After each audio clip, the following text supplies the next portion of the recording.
ఇప్పుడు ప్రభుత్వం నుంచి వచ్చేటటువంటి ప్రకటన ఒకటి, రేవంత్ రెడ్డి గారు చెప్తేనే ఒకటి కాదు కదా. ప్రభుత్వం నుంచి ఆల్రెడీ ప్రకటన వచ్చింది డిఎస్సికి సంబంధించి, యథావిధిగా కొనసాగుతాయని చెప్పేసిండ్రు. దాని మీద ఇంకొక ప్రకటన రావాల్సినటువంటి అవసరం లేదు. రేవంత్ రెడ్డి గారి ఫైనల్ స్టాండ్ ఏంటి ఇప్పుడు డిఎస్సి పోస్ట్‌పోన్‌మెంట్ దాంట్లో? అది జరుగుతున్నాయి యాజ్ యూజువల్ గా, యాజ్ పర్ షెడ్యూల్ జరుగుతుందని చెప్పేసిండ్రు. There is no postpone. There is no postponement for DSC. Group 2కి సంబంధించినటువంటి దాంట్లో వాళ్ళు అంటున్నటువంటి దాంట్లో కొంచెం అర్ధరహితంగా ఉంది, లాజికల్గా కూడా ఉంది, పాసిబిలిటీ కూడా కనిపిస్తుంది అనేటటువంటి అంశం మీద మన టీజీపీఎస్సీ, ఎందుకంటే నిర్ణయం రేవంత్ రెడ్డి గారు తీసుకొని టక్మన్ ఓకే చేసేసేయండి అన్నికే కాదు కదా.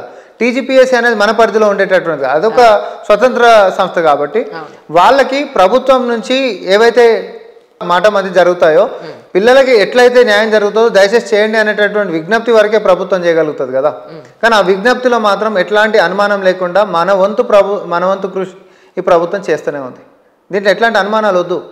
ఈ రోజు కూడా నేనైతే ఆ విషయంలో పాజిటివ్గా ఉన్నా. రేవంత్ రెడ్డి గారు వచ్చి దగ్గర 7-8 నెలలు అవుతుంది, కానీ స్తబ్దుగా ఉంది తెలంగాణ అనేది అంటున్నారు. దీని మీద now we are shifting to another topic. మీడియాలో ఉన్నారు కదా మీరు, సో అందుకని ఇప్పుడు అంటే ఒకటి మేడం, ట్రాన్సిషన్ టైం అంటాం. అవును, ట్రాన్సిషన్ టైంలో ఎవరికైనా కూడా ఒక ప్రభుత్వం ఎస్టాబ్లిష్ కావాలంటే సమయం పడుతుంది. అట్లాంటిది ఈ ప్రభుత్వం ఏర్పాటు కాగానే అపోజిషన్ పార్టీ అనేది జనరల్గా మనం కన్స్ట్రక్టివ్గా చూస్తాం.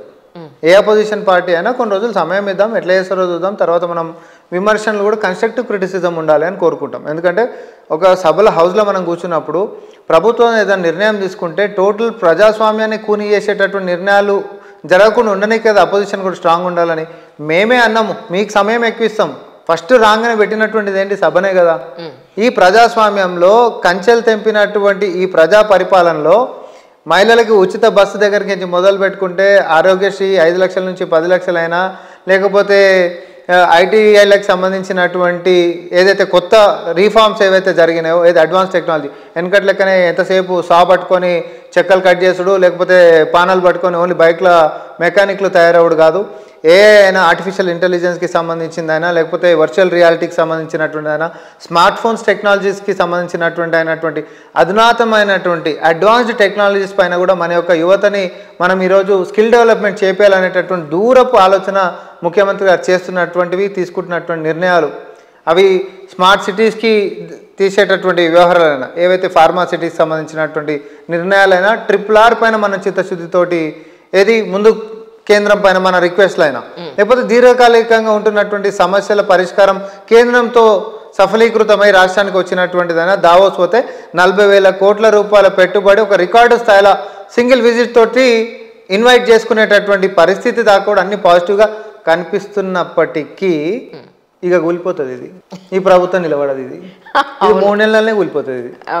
ఇది ముచ్చటే లేదు. ఇది ఒకడొకడు కొట్టుకుంటాడు, తన్నుకుంటాడు. వీళ్ళు చూడండి, అసలు బస్సులు ఎక్కుతానంటే ఆడవాళ్ళు సిగలు పట్టుకొని ఇక గుంజుకుంటారు, ఆడవాళ్ళకి జుట్టే లేకుండా పోతుంది. మొత్తం ఇది సంక్షేమమే కాదు, ఇది మొత్తం ఆడవాళ్ళ మధ్యలో పెంటనీకనే ఇది చేసి ఇది సంక్షేమం అంటారా అని అన్నారా లేదా? వాళ్ళే అన్నారు. తర్వాత 500 రూపాయలకే సిలిండర్ అయ్యేది లేదు, సచ్చేది లేదు, వారంటీ లేని గ్యారంటీలు ఇవన్నీ ఇప్పుడు వస్తుందా సరే? వస్తున్నాయి కదా. ఏమో మొన్న నేను కొన్నప్పుడు కూడా నాకు 900 చిల్లర తీసుకు ఎన్రోల్ చేసుకోవాలి. మనం ఎన్రోల్ చేసుకోవాలి. మనకి అప్లికేషన్ ఫామ్ ఉండాలి. మనకు white ration card application form పెట్టుకొని తర్వాత మనం టిక్స్ పెట్టుకోవాలి. వాళ్ళకా సరిపోయింది. నేను తెలంగాణ మనం టిక్స్ పెట్టుకోవాలి. దాంట్లో కూడా టిక్కులు పెట్టుకోవాలి. దాంట్లో 4-5 ఆప్షన్స్ ఉన్నాయి. ఇప్పుడు గృహజ్యోతి ఉంది, గృహలక్ష్మి ఉంది, ఇట్లాంటివన్నీ టిక్ పెట్టి నేను ఒకటే పెట్టుకున్నా, మీతేమో నాకు వస్తలేవంటే కూడా కాదు. నీకేం కావాలనేటటువంటిది మనం దాంట్లో ఆప్షన్ టిక్ చేసుకోవాలి. సో దీంట్లో ప్రభుత్వం ఎప్పటికప్పుడు కూడా ప్రజల్లో చైతన్యం తీసుకొని వస్తుంది. ఇప్పుడు మీకెందుకు మేడం బెంచ్ కార్లలో తిరిగి? అయ్యో నారాయణ, మీకెందుకు 500 రూపాయలు? నేనేమనుకున్నానంటే నేను అనేది టోటల్ తెలంగాణకే అందరికీ, అంటే వైట్ రేషన్ కార్డునో ఇంకో రేషన్ కార్డు అట్లా కాదు. సంక్షేమాలు అనేటటువంటిది ఆల్రెడీ ఆర్థికంగా స్థిరంగా ఉంటున్నటువంటి వ్యక్తుల గురించి కాదు, క్షేత్రస్థాయిలో లేనటువంటి వాళ్ళకి, ఆకలితో అలమటించేటటువంటి వాళ్ళకి ఉపాధి కోసం కూడా ఈరోజు పొద్దున్న లేస్తే కష్టం చేసుకుంటే తప్ప పూట గడవదు, పిల్లలకు తిండి పెట్టలేనటువంటి వాళ్ళకి ప్రాధాన్యతతో ఈ ప్రభుత్వం ముందుకు పోతా ఉంది. ఇది కొంతమందికి చాలా చిన్నగా మాట్లాడేటటువంటి తత్వం వాళ్ళకు ఉండొచ్చు. ఈరోజు కూడా మీరు చూసిరో, మీరు రేషన్ కార్డుని మాత్రమే ఏది ఒక రిఫరెన్స్ లెక్క తీసుకొని ఆరోగ్యాన్ని నిర్లక్ష్యం చేస్తే ఒప్పుకునేది లేదని చెప్పి నిన్న కూడా ముఖ్యమంత్రి గారు మాట్లాడారు. సో ఒక్కసారి నాయకుడి యొక్క ఆలోచనలో ప్రజలకి చేసేటటువంటిది ఉందా లేదా అనేది ఇది ఒక్కసారి మనం మాట్లాడుకుందాం. అసలు ఎవరైనా నిరసన చేయాలంటేనే నిరసన చేసేటటువంటి అడ్డానే లేపడేసేసినటువంటి కేసీఆర్ గారికి ఈరోజు స్వేచ్ఛ స్వాతంత్రంగా పోస్ట్పోన్ చేయాలంటే కూడా రోడ్ల మీదకి ఎక్కి మా చాలా చక్క ప్రజాస్వామ్యం ఈరోజు ఏమవుతుంది అని అంటే చాలా చాలా పాజిటివ్గా కనిపిస్తుంది నాకైతే. మరి ప్రజాస్వామ్యం అంటే ఎంతసేపు ఓన్లీ పరిపాలనా వ్యవస్థ ఓహో సూపర్ అనే కాదు, విమర్శలు ప్రతి విమర్శలు తర్వాత జవాబుదారీతనము పారదర్శకత అన్ని అంశాలతోటి కూడా రాష్ట్రం మీరేమో స్తబ్దుగా అంటారు కానీ ఇది ఒక ప్రళయం ముంగట ఒక సైలెన్స్ లెక్కనేమో నాకు కనిపిస్తా ఉంది 100% కదా. అంటే రియల్ ఎస్టేట్ గురించి కూడా మీరు అడిగినారు కాబట్టి it's all happening all that. కొంచెం మేము లాగ్ అవుతున్న ఒక అంశాన్ని కూడా మేము చెప్పాలి. మేము చేస్తున్నటువంటి దానికంటే చెప్పుకునేటటువంటి దాంట్లో మాత్రం as a media committee chairman లెక్క మా రివ్యూస్లో కూడా మేము చెప్తుంది ఏంటంటే మేము ఇంకా వీఆర్ బిల్డింగ్ నెట్వర్క్స్. చేసేటివి చెప్తే సరిపోతుంది, వెనకటోళ్ళ లెక్కనో లేకపోతే పైన కేంద్రం ఉన్న లెక్కనో ఏం చేయకపోయినా భవిష్యత్తును నిర్మించింది మనమే, చరిత్రను కూడా నిర్మించింది మనమే అనేటు లిఖించింది మనమే అన్నట్టు మేము పోవాల్సినటువంటి అవసరం మనకు లేదు.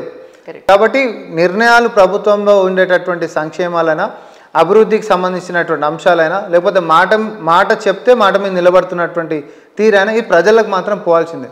పార్లమెంట్ ఎన్నికలు వచ్చినుండే కదా మేడం, బీఆర్ఎస్ ఈరోజు ఇంత గగ్గోలు పెడతా ఉంది. సరే వాళ్ళు ఒకటైపోయి యుద్ధ ప్రాతిపదికన ఎన్ని రకాలుగా మమ్మల్ని ఏం చేయాలని ఇక అయిపోయింది, అసలు వీళ్ళకి రానే రావు అని చెప్పి మాట్లాడినప్పటికీ కూడా మరి ప్రజాప్రభుత్వం ఏర్పాటు అయిన తర్వాత మా ఓట్ షేర్ అనేది అమాంతంగా పెరిగిందే, మేమేం డిక్లైన్ కాలేదే. నేను ఒకటి చెప్తాను సార్, ఎక్కడైనా సరే ఏ రాష్ట్రంలో అయినా సరే ఉన్న పార్టీలు 2, 3 ఒక పార్టీకి అవకాశం ఇస్తారు ప్రజలు, వాళ్ళు సాటిస్ఫై అవ్వలేదనుకోండి ఈ పార్టీకి అవకాశం ఇస్తారు. ఇక్కడ కూడా వాళ్ళు మోసపోయారు అనుకోండి ఇస్తారు. ఇప్పుడు 3 అయిపోయాయి అనుకోండి మళ్ళీ మొదటికే రావాలి, ఇంకొక ఆప్షన్ ఎక్కడుంది అల్టిమేట్లీ, కాదంటారా మీరు? నేను ఒకటైతే చెప్తా, 13 సీట్లు ఉంటున్నటువంటి వాళ్ళు ఈరోజు 8 సీట్లకు వచ్చారు. వాళ్ళు తగ్గిర్రా లేదా? అవును. మేము 3 సీట్లు ఉంటున్న వాళ్ళము 5 సీట్లు పెరిగి 8 సీట్లకు వచ్చినాం. అవును. మరి మేము పెరిగినట్ట తగ్గినట్ట? ఇప్పుడు బీజేపీ ఆ రోజు 4, తర్వాత బీఆర్ఎస్కి 9, 13 ఇద్దరు కలిపితే 13. ఈసారి ఇద్దరు కలిసి పోటీ చేసారు, ఎన్ని వచ్చినాయి వాళ్ళకి? ఇద్దరు కలిస్తే వాళ్ళకి 8 వచ్చినాయి. కానీ మేము ఒక్కరమే ఉండే, ఆ రోజు మా 3 ఉండే, తర్వాత ఈరోజు కూడా ఒక్కరమే ఉన్నాం, కానీ మా 8 అయినాయి. పెరిగింది మాది, కానీ వీళ్ళదేముంది ఇంకా అయిపోయింది అని అంటే ప్రజలు మమ్మల్ని దూరం చేసుకునేటటువంటి పరిస్థితులలో లేరు. ఎందుకంటే సంక్షేమాల పేరు మీద మోసాలు, తర్వాత అసలు అన్ని అక్రమాలు చేయనటువంటిది ఏమైనా ఉందా గత ప్రభుత్వాలలో? ఇక మనం చిట్టా రాసుకుంటూ కూడా చాలా పెద్దగా ఉంటుంది కదా.